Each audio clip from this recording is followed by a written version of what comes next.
প্রতিশোধ নেওয়ার প্রয়োজন নেই, শুধু অপেক্ষা করো আর দেখতে থাকো।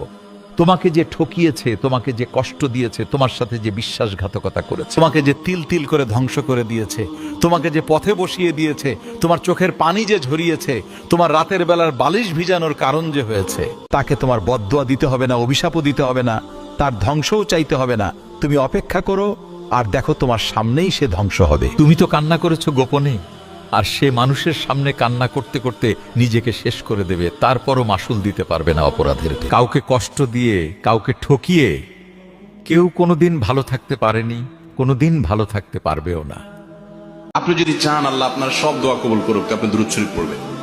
আপনি যদি বিপদে পড়ে যান, সবচেয়ে বেশি দুরূদ শরীফ পড়বেন, দেখবেন সাথে সাথে আল্লাহ তাআলা বিপদ দূর করেছেন। দুটি আমল, দুরূদ আর ইস্তিগফার।